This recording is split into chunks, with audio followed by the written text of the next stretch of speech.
बिस्मिल्लाहिर्रहमानिर्रहीम। Second year chemistry में chapter 16 में आज हमने एसिड रेन के बारे में पढ़ना है। तो पहले हमने ये पढ़ना है कि एसिड रेन कैसे पैदा होती है। ये कंबशन ऑफ फ्यूल, यानी फ्यूल का जलना। ये फ्यूल मुख्तलिफ चीज़ों के अंदर जलते हैं। अब जैसे ऑटोमोबाइल है, इंडस्ट्री है, पावर प्लांट्स है। ये ऑटोमोबाइल क्या होगी? ट्रैफिक होगी।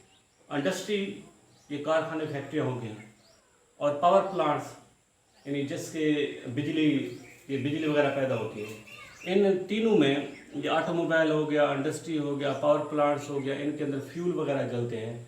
Fossil fuel, petrol, diesel. अब ये जो फोसल फ्यूल होते हैं इनके अंदर बाज़ औक़ात नाइट्रोजन होती है, बाज़ औक़ात सल्फ़र होती है, और कार्बन तो इनके अंदर मौजूद ही होती है। जब ये जलते हैं तो इससे NOx पैदा होते हैं, NOx गैसेस। ये गैसेस हवा के अंदर जाती हैं। अब NOx के अंदर क्या हो सकता है? NO हो सकता है, NO2 हो सकता है। इसी तरीके से अगर ये इस फोसल फ्यूल में अगर सल्फर है तो जब ये जलते हैं तो इससे SOx पैदा होते हैं। अब SOx क्या है? SO2 हो सकता है, SO3 हो सकता है, और इनके अंदर कार्बन तो मौजूद होती है। जब ये जलते हैं तो इससे कार्बन डाइऑक्साइड और कार्बन मोनोऑक्साइड पैदा होते हैं। तो these are the primary pollutant. अब प्राइमरी पोल्यूटेंट क्या है? NOx है, SOx है, CO है, CO2 है। ये सारे के सारे जब हवा के अंदर जाते हैं तो हवा के अंदर ऑक्सीजन भी मौजूद होती है, वाटर वेपर भी मौजूद होते हैं। यानी इन गैसेस का, यानी प्राइमरी पोल्यूटेंट का ऑक्सीजन और वाटर मालिक्यूल के साथ जब रिएक्शन होता है तो उसके नतीजे में एसिड पैदा होते हैं। अगर ये NO है, ये अगर वाटर के साथ मिलती है तो ये क्या बन जाएंगे? HNO2। अगर NO2 है, ये वाटर के साथ मिलेगी तो ये क्या बन जाएंगे? HNO3 बन जाएंगे। SOx में अगर SO2 है तो ये अगर वाटर के साथ मिलते हैं तो ये क्या बन जाएंगे? H2SO3। अगर SO3 है, अगर ये वाटर के साथ मिलते हैं तो ये क्या बन जाएंगे? H2SO4। अगर CO है, ऑक्सीजन के साथ मिलेगी तो ये क्या बन जाएगा? CO2 वाटर के साथ मिलेगा तो क्या बन जाएगा? H2CO3। अगर हवा में CO2 है तो CO2 वाटर के साथ मिलेगी तो ये क्या बन जाएंगे? कार्बनिक एसिड। अब ये सारे के सारे एसिड हैं। HNO3 हो गया, HNO2 हो गया, H2SO3 हो गया, H2SO4 हो गया, और H2CO3 हो गया।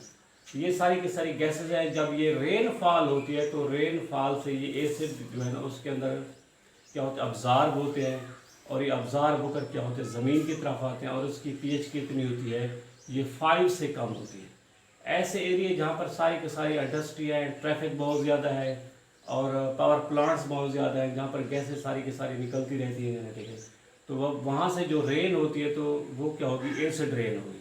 जितनी उस इलाके में इंडस्ट्रियलाइजेशन, फैक्ट्रियाँ और ट्रैफिक जितनी ज़्यादा होगी उतना उस रेन की एसिडिटी क्या होगी? ज़्यादा होगी। जितना उस इलाके में ये ऑटोमोबाइल इंडस्ट्री, पावर प्लांट कम होंगे तो उस रेन की एसिडिटी क्या होगी?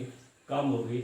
तो रेन की एसिडिटी किसके ऊपर डिपेंड करती है? ऑटोमोबाइल इंडस्ट्री और पावर प्लांट के ऊपर डिपेंड करती है। जितनी ज़्यादा गैसेस वहाँ से इवाल्व होंगी उतना उसकी क्या होगी? एसिडिटी ज़्यादा होगी। अमाउंट ऑफ एसिड की मिकदार वाटर के अंदर जितनी ज़्यादा होगी तो उस रेन की एसिडिटी क्या होगी? ज़्यादा होगी।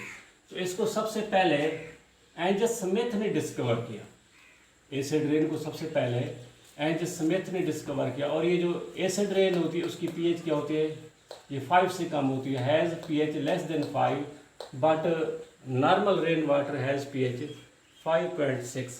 ये जो नॉर्मल रेन वाटर है उसकी pH कितनी है? 5.6 होती है, लेकिन जो एसिड रेन है उसकी pH कितनी होती है? 5 होती है।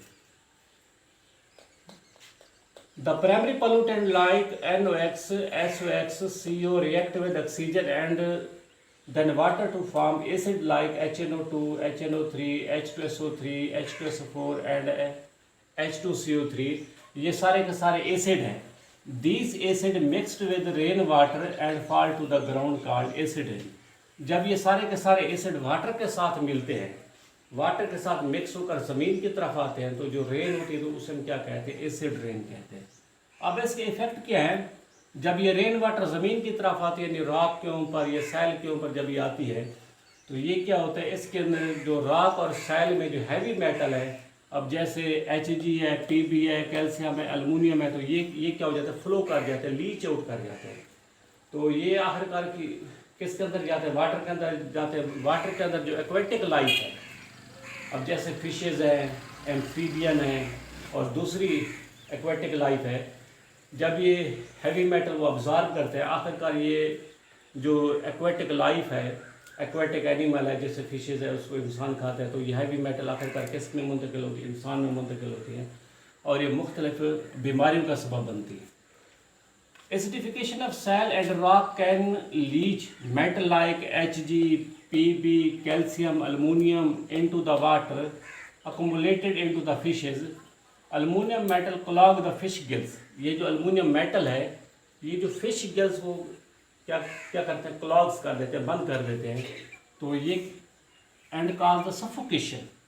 फिर ये क्या है कि ये सफोकेशन का काज बनती है और आखिरकार अगर अल्मोनियम की क्वांटिटी ज़्यादा हो तो ये डेथ भी वाक़ई हो सकती है। Acidification of soil can leach the nutrients and cause the effect of plant growth.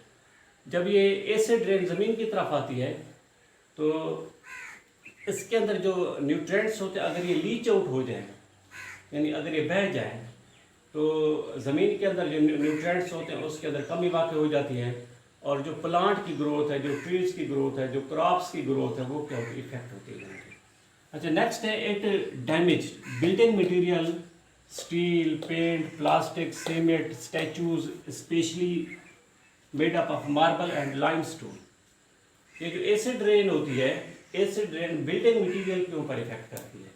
अब जो हिस्टोरिकल प्लेसेस हैं या बिल्डिंग हैं, ये किससे बनी होती है, मार्बल से बनी होती है या लाइमस्टोन से बनी होती है। एसिड रेन का इन स्टोन के साथ रिएक्शन होता है। एसिड रेन का इन स्टोन के साथ, ये जिस स्टोन से बिल्डिंग बनी होती है उसके साथ इसका रिएक्शन होता है और उसकी जो खूबसूरती है, ये खूबसूरती क्या हो जाती है, मार पड़ जाती है। अब जैसे बाशी मस्जिद लाहौर में या ताजमहल है, तो ये सारे के सारे किससे बने हुए हैं, स्टोन से बने हुए हैं, यानी मार्बल से बने हुए हैं।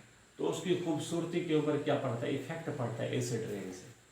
तो एसिड रेन का इफेक्ट क्या है, पहला इफेक्ट क्या है कि ये जो हैवी मेटल है सैल के अंदर, जैसे Hg है, Pb है, कैल्शियम है, अल्मोनियम है, तो ये हैवी मेटल एसिड रेन की वजह से किसके अंदर आते हैं, वाटर के अंदर आते हैं और ये मुख्तलिफ बीमारियों का सबब बनते हैं।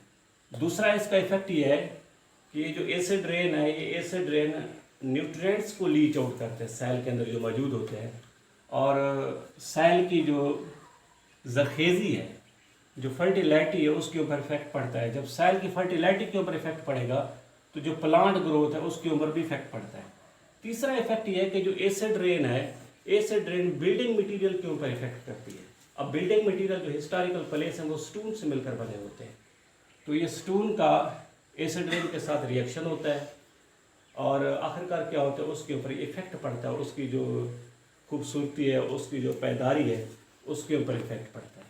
तो आज हमने एसिड रेन के बारे में पढ़ा है और उसके इफेक्ट पढ़े हैं।